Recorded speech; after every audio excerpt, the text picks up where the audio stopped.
ప్రభుత్వం ఎప్పుడు కూడా పేద కుటుంబాలని ఆదుకోవాలి.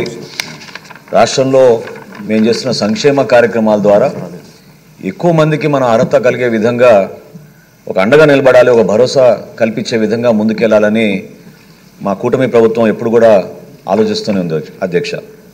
కానీ కొన్ని నిబంధనలు కేంద్ర ప్రభుత్వం కానివ్వండి, గౌరవ సుప్రీంకోర్టు కానివ్వండి ఎప్పటికప్పుడు అందిస్తూనే ఉన్నాయి. అందులో భాగంగా అసలు ఉన్న రేషన్ కార్డుల గురించి సంఖ్య ఇందాక గౌరవ సభ్యులు ఈశ్వరరావు గారు చెప్పారు. వాస్తవం ఏంటంటే అధ్యక్ష, ఈరోజు 1,46,00,000 రేషన్ కార్డులు ఉన్నాయి అధ్యక్ష మనకి రాష్ట్రంలో. అంటే దాదాపు 4,26,44,000 మందికి మనకి బీపీఎల్ రేషన్ కార్డ్స్ అందించడం జరిగింది అధ్యక్ష. అంటే దాదాపు 91% జనాభాకి మనం రేషన్ కార్డ్స్ అందిస్తున్నాం అధ్యక్ష. కవరేజ్లో ఎప్పుడు కూడా ఇక్కడ లోపం లేదు అధ్యక్ష. దీనికి ఎక్స్క్లూజన్ క్రైటీరియా అనేది ఎప్పుడు కూడా మేము పెట్టలేదు. ఎలిజిబిలిటీ క్రైటీరియా అనేది మాత్రం జాతీయ ఆహార భద్రత చట్టం ప్రకారంగా, అదేవిధంగా రాష్ట్రాలకి కేంద్ర ప్రభుత్వం అందిస్తున్న గైడ్లైన్స్ ప్రకారంగా మనం కొన్ని ఎలిజిబిలిటీ క్రైటీరియా ఏర్పాటు చేసాం అధ్యక్ష. ప్రత్యేకంగా మనకి ఇన్కమ్ విషయంలో గ్రామీణ ప్రాంతాల్లో 10,000 రూపాయల నెలకి, అర్బన్ ప్రాంతాల్లో 12,000 రూపాయలు ప్రతి నెల ఇన్కమ్ ఉండే విధంగా టోటల్ ఫ్యామిలీ ల్యాండ్ హోల్డింగ్ అంటే కుటుంబానికి ఉన్న భూములు wetlands 3 acres, dry land 10 ఎకరాల కన్నా తక్కువ ఉండాలి అధ్యక్ష. అదేవిధంగా ఎలక్ట్రిసిటీ కన్జంప్షన్ 300 యూనిట్ల కన్నా తక్కువ ఉండాలి అధ్యక్ష. దీన్ని 6 నెలల యావరేజ్ తీసుకుంటారు అధ్యక్ష యాజ్ ప్రామాణికంగా. అదేవిధంగా ఏ గవర్నమెంట్ ఎంప్లాయీకి కానీ పెన్షన్కి కానీ కార్డు అర్హత లేదు అధ్యక్ష. కానీ ఎవరైతే పాపం కష్టపడి పనిచేస్తున్నారో శానిటేషన్ వర్కర్స్ కానివ్వండి, సఫాయి కర్మచారులు కానివ్వండి, మున్సిపల్ కార్మికులు ఎవరైతే పనిచేస్తున్నారో వాళ్ళందరికీ కూడా దీంట్లో ఎగ్జంప్షన్ ఉంది. అదేవిధంగా 4 వీలర్స్ విషయంలో వీళ్ళకి 4 వీలర్స్ ఉంటే ఖచ్చితంగా వాళ్ళకి ఆ ఎలిజిబిలిటీ క్రైటీరియాలో వాళ్ళకి అర్హత లేదు అధ్యక్ష.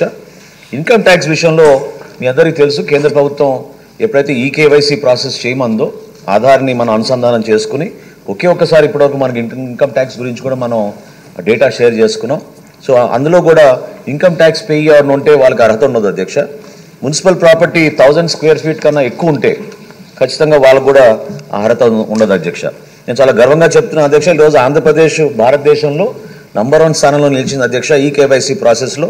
ఇప్పటి వరకు మనం 87% కంప్లీట్ చేసాం అధ్యక్ష మన కార్డ్స్ అన్ని కూడా. మార్చ్ చివరి నాటికి అంటే సుప్రీంకోర్టు గైడ్లైన్స్ ప్రకారంగా ఈకేవైసీ ప్రాసెస్ 31 మార్చ్ 2025కి పూర్తవ్వాలి అధ్యక్ష. 100% ఆంధ్రప్రదేశ్లో భారతదేశంలోనే నంబర్ 1 రాష్ట్రంగా మనం ముందుకెళ్తాం అధ్యక్ష. ఈ ఈకేవైసీ ప్రాసెస్ కూడా పూర్తి చేస్తామని సగర్వంగా నేను చెప్తున్నాను అధ్యక్ష. అయితే ఇందాక గౌరవ సభ్యులు అన్నట్టు విడో పెన్షన్స్ గురించి లేదా ఆరోగ్యశ్రీ గురించి కొంతమంది ఇబ్బంది పడుతున్నారని, బేసికల్గా ఇది నేను ఇందాక అన్నట్టు ఎక్స్క్లూజన్ క్రైటీరియా ఏం లేదు అధ్యక్ష. Any application is based on a unit purpose. అంటే ఒక ఫ్యామిలీ ఒక యూనిట్గా తీసుకున్నా మళ్ళీ దాంట్లో ఎంతమంది కుటుంబ సభ్యులు ఉంటారో వాళ్ళందరినీ కూడా మనం బేస్ చేసుకుని మనం ఈ రోజున రాష్ట్ర వ్యాప్తంగా, అందుకే ఇందాక అన్నది అధ్యక్ష, 1,46,00,000 రేషన్ కార్డులకు గాను 4,26,44,000 మందికి మనం అర్హత కలిగించాం అధ్యక్ష.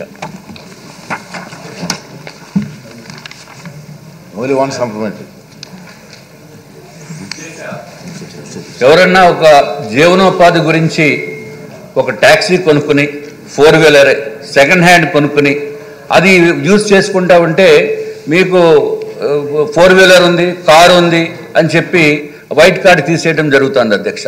అట్లాగే ఏదన్నా చిన్న వ్యాపారం చేసుకుందామని చెప్పి ఒక యంగ్ ఎంటర్ప్రినర్ అతనికి బీపీఎల్లో ఉన్నప్పటికీ కూడా చేసుకుందామంటే వాళ్ళకి ఇన్కమ్ ట్యాక్స్ రిటర్న్ వేస్తేనే కానీ వాళ్ళకి లోన్ ఇచ్చే పరిస్థితి లేదు అధ్యక్ష బ్యాంక్స్ వారు. అందుకని నిల్ ఇన్కమ్ ట్యాక్స్ రిటర్న్ వేసినప్పటికీ కూడా నువ్వు ఆల్రెడీ ఇన్కమ్ ట్యాక్స్ ఎస్ఎస్సి అని చెప్పి ఈ వైట్ కార్డు నుంచి తొలగించడం జరుగుతుంది అధ్యక్ష.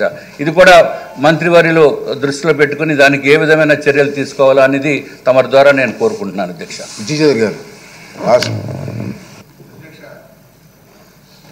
రేషన్ కార్డు అంటే సర్వరోగ నివారణలాగా అవుతుంది సార్. అన్నిటికీ రేషన్ కార్డు, అసలు రేషన్ కోసం పెట్టిన కార్డు మల్టీపర్పస్ కార్డులాగా తయారైపోవడం వల్ల అర్హతకి మించి కార్డులు ఉన్నాయి.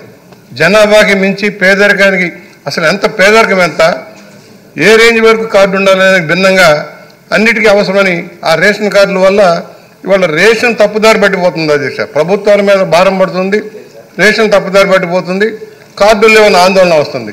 దీనికి ఒక పరిష్కార మార్గం కనుగొనవలసిన అవసరం ఉంది. అన్నిటికీ రేషన్ కార్డును అనుసంధానం చేయడం వల్ల ఈ నష్టం జరుగుతుంది. దాని మీద ఏమైనా చర్యలు తీసుకుంటామని మంత్రి గారిని అడుగుతా ఉన్నాం. మినిస్టర్ గారు.